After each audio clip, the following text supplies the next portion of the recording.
Hi, I'm Doyle Bishop with Tulsa Heaters Midstream. On this channel, you can expect to hear about all things related to process heating, but sometimes the topics aren't technical, but most of the time they are, so thanks for joining.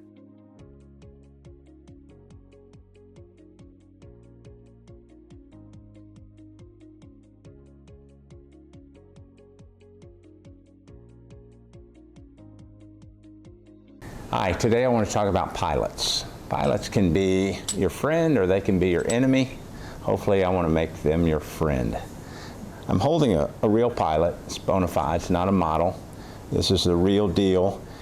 And a pilot on a fired heater burner is actually a pretty big flame. It's about 150,000 BTUs per hour, which or it can be up to 300,000 in some cases. That's about the same size as a typical gas-fired furnace on a home. So it's a big fire, even though it looks pretty small.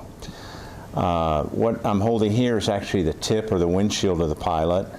And then you've got some little air relief holes. Actually, the fuel and the air will come out of these holes.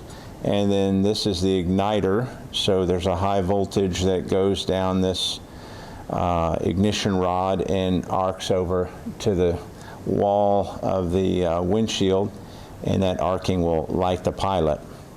Above it is what's called a flame rod, or a flame ionization rod, and what it does is it actually senses if there's flame in the pilot. So the flame would actually start down inside here, inside of the windshield. The flame starts and then projects out, and usually it's about this high or so off the pilot tip.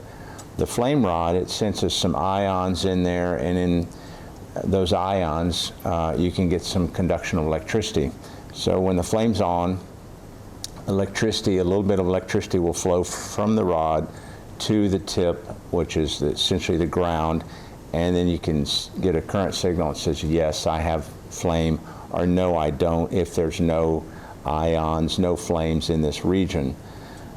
The flame rod's really a nice way of detecting, discriminating whether I have a pilot flame or not.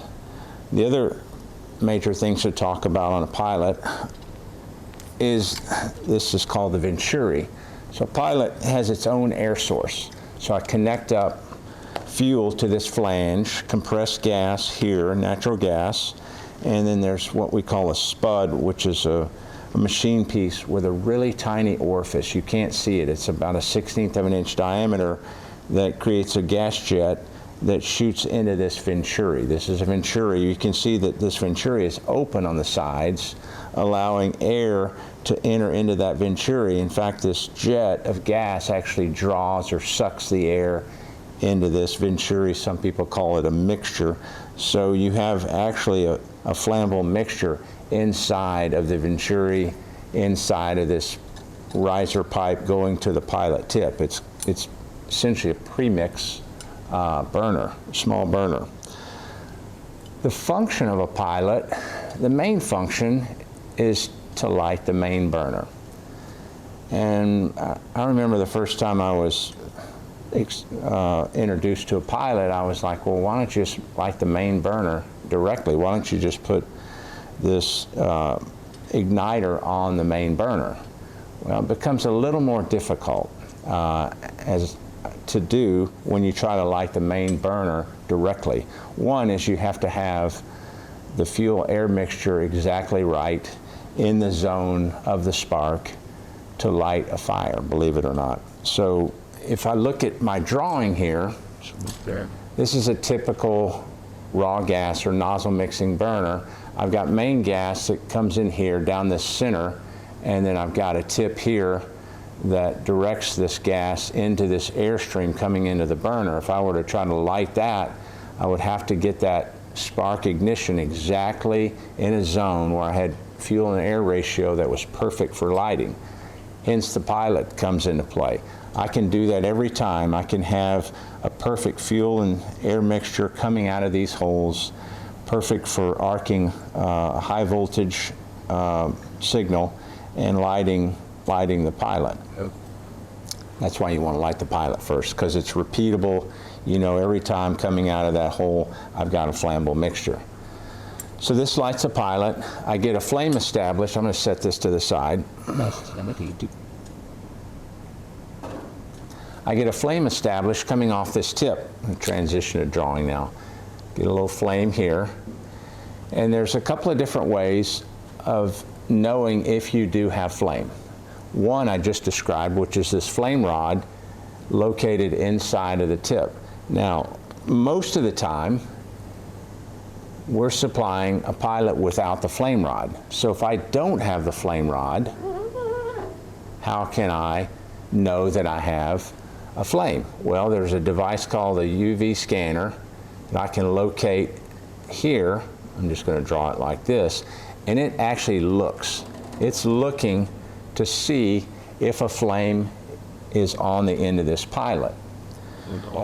It's important to know if you have flame when you think you have flame, because if I don't have flame but I think I have flame, that means I'm going to be sending fuel into this pilot and it's not burning. That means I'm going to be sending fuel into this heater and it's not burning, and that fuel is going to mix with air, and I have a potential of a flammable mixture in here that could burn really, really fast. In other words, puff. So it's very important to know that I've got flame. The most common way is with a scanner. And the thing about a scanner is it has a fairly broad view. It's looking a little more than just at this exact location. So you can see with this burner that I've drawn, I'm going to have a main flame that might look like something like this. So if I have a scanner that's looking for this pilot, it's probably going to see this main flame as well.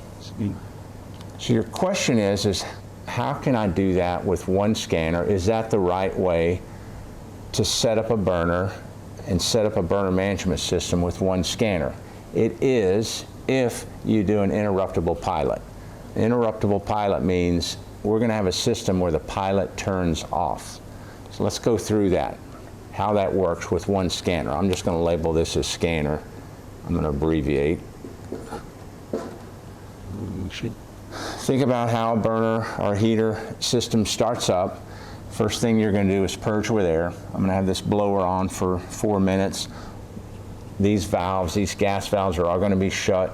I'm going to push all that air through there, make sure that when I send a spark to the tip of this pilot, there's not a fuel and gas mixture inside of here that's filled up this whole heater. I only want it to be at the pilot tip itself. So that's why you want to purge it out.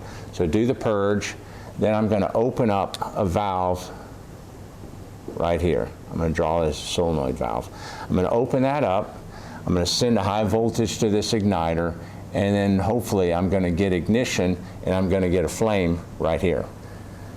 If I get a big enough flame and a good flame, that scanner's going to see it and it's going to be happy. It's going to say, hey, this valve's open, we have gas going to it, it's being burned, everything's good, leave this valve open.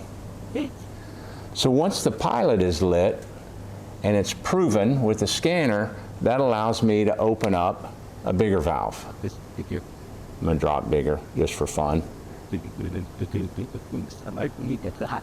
I can open up the main gas.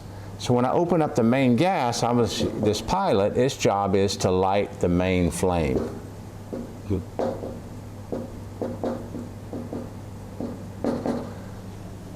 So if the main flame does light, and the pilot is lit, and the scanner is looking this way, what's it seeing? Well, it's seeing both the pilot flame, and if the pilot flame goes out, it sees the main flame. That's how we recommend configuring a burner management system.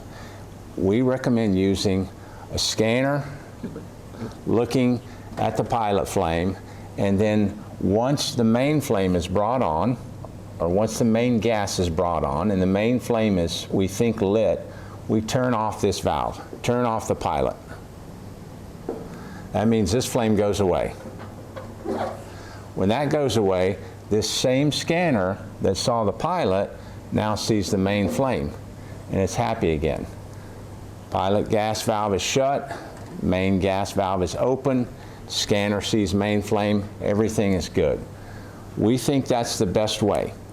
Sometimes, some customers would like to have a standing pilot, meaning, hey, don't turn the pilot off. If you want that arrangement, that's when we would recommend coming back with the flame rod, making sure that I can discriminate positive flame from the scanner that might be picking up main flame and not being able to discriminate pilot flame. That's for a standing pilot. In summary, our recommendation is to go with an interruptible pilot, a single scanner, and turn that pilot off once you have main flame proven. Hey, thanks for joining. If you enjoyed this episode, hit like or subscribe to get more information about process heating and Tulsa Heaters Midstream.